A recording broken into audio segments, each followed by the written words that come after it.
தீபஞ்சோதிர் பரபிரம்ம தீபஞ்சோதிர் ஜனார்த்தன தீபே மே ஹரது பாவம் தீபஞ்சோதிர் நமோஸ்துதே.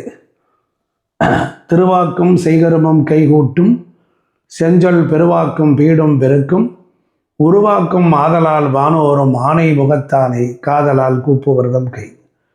கார்த்திகை மாதம் ஒரு சிறந்த மாதம். இதில் வாழ்க்கையில் உயர்வடைவதற்கு பல வழிகள் உண்டு. எத்தை தின்னா பித்தம் தெளியும் அப்படின்னு நினைக்கிறவங்க இந்த மாதத்தை இருக பிடிச்சிக்கலாம். நமக்கு கார்த்திகை அப்படி என்றால் நினைவுக்கு வருவது தீப வழிபாடு தான்.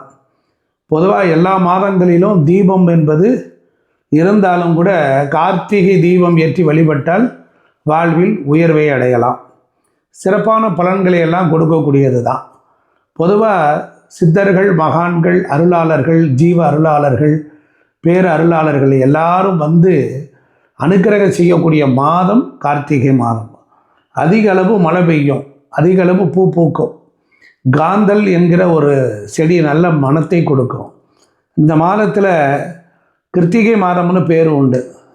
பிரம்மா, திருமால் மற்றும் 33 கோடி தேவர்கள் எல்லாரும் அவர்களுக்கெல்லாம் இறைவன் ஜோதி வடிவமாக காட்சி கொடுத்த மாதம் கார்த்திகை மாதம். மாதங்களிலே 8வது மாதம். அது நமக்கு எட்டாத விஷயங்கள் எல்லாம் கிடைக்கும். நம்முடைய இலக்குகளை எல்லாம் சுலபமாக வெற்றி பெறலாம்.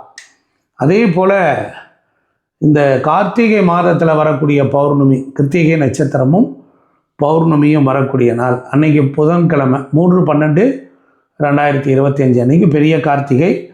அன்றைக்கி நமக்கு பொறுத்தளவில் வாழ்க்கையில் எல்லா நிலைகளிலும் உயர்வதற்கு வாய்ப்புகள் உண்டு. திருக்கார்த்திகைக்கு விளக்கேற்றுவது பொதுவாக மாதம் ஆரம்பித்தாச்சுல 2 தீபம் ஏற்றுவார்கள். மாதத்தை தீபம் ஏற்றி வணங்கி வழிபடக்கூடிய வரவேற்பாக இருக்கும். தலைவாசலில் 2 அகல் தீபம் ஏற்றுவார்கள். இந்த அகல் என்றால் என்ன என்றால் சூரியன் நீச்சமாகி அவர் என்ன பண்ணுறார், அதாவது துலா மாதத்தில் இருந்து நீச்சமாகி விருச்சிக மாதத்துக்குள்ளே எழுந்தருள்வார். இப்போ சூரியனை வச்சுத்தான் இந்த மாதத்தில் வழிபாடுகள்லாம் தொடங்குது. அப்போ அகல் விளக்கு என்பது சூரியனை குறிக்கும். ஒரு அகல் விளக்கில் சூரியன் தான் அங்கே இருக்கிறார். இதனால் இந்த தெரிந்தோ தெரியாமலேயோ செய்த பாவங்கள், வினைகள் எல்லாம் நீங்கக்கூடிய மாதம் இதுதான். அது மட்டும் இல்லை, கார்த்திகை மாதத்தில் வரக்கூடிய திங்கட்கிழமை அன்று, அதாவது சோமவாரம் என்று சொல்வார்கள். சோமவாரம் என்றால் சிவனுக்குரியது தான். இந்த சோமவாரத்தில் சிவனை வழிபட்டால், அதுவும் கார்த்திகை மாதத்தோடு வரக்கூடிய இதை வழிபட்டால், அதிலும் நெய் அபிஷேகம், சிவலிங்கத்திற்கு நெய்யினால் அபிஷேகம் செய்து வழிபட்டால், நெய் தீபம் ஏற்றி வழிபட்டால் மிகச்சிறந்த விஷயம். குறிப்பாக வில்வ இலை அதில் அர்ச்சனை பண்ணும்போது நல்ல ஐஸ்வர்யம்லாம் கிடைக்குது. அதனால் குடும்பத்தில் மகிழ்ச்சியெல்லாம் உண்டாகக்கூடிய மாதம். அதாவது சூரிய உதயத்திற்கு முன்னதாகவே நீராடி விட வேண்டும். அதெல்லாம் இருக்க ரகசியம்.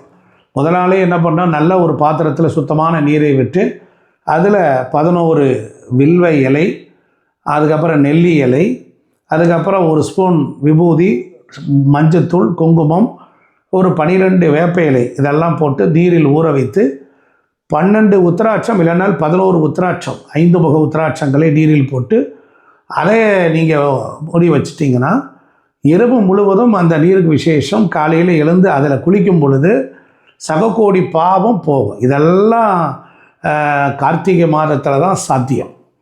அதுபோல் வீடு முழுவதும் கோவில்கள் ஃபுல்லாக, வீடுகளில் ஃபுல்லாக விளக்கேற்றலாம். அதுக்கு இவ்வளோ தான் விளக்கேற்றணும்னு ரெஸ்ட்ரிக்ஷன்லாம் கிடையாது. அதுபோல் அனைத்து விதமான மங்களங்களும் சுக வாழ்வும் கிடைக்கும்.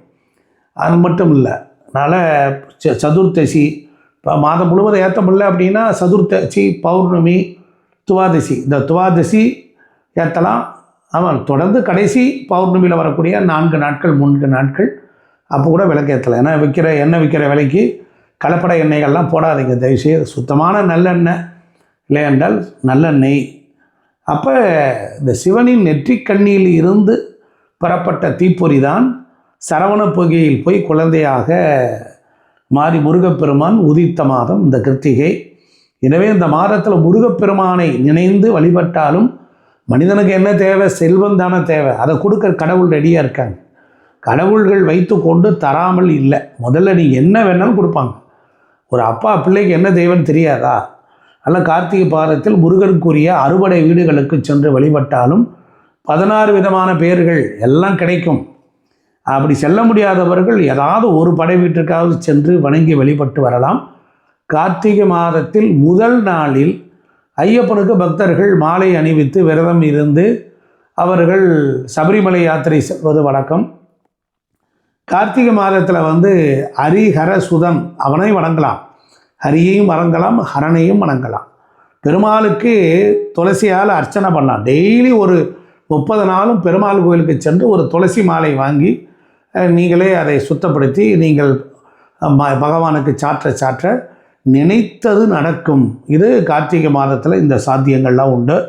அதே போல் ஒவ்வொரு நாளும் நீங்கள் பகவான் நாராயணனுடைய பெயரை சொல்லி ஒரு விளக்கின் முன்னே பகவானை நாராயணனை எழுந்தருளை செய்து அதில் துளசியால் அர்ச்சனை பண்ண அசுவமேத யாகம் செய்த பலன் உண்டு. இதெல்லாம் நன்மை உண்டாகும். இன்னும் நிறைய விஷயங்கள் இருக்குது, நாம் சிந்திப்போம்.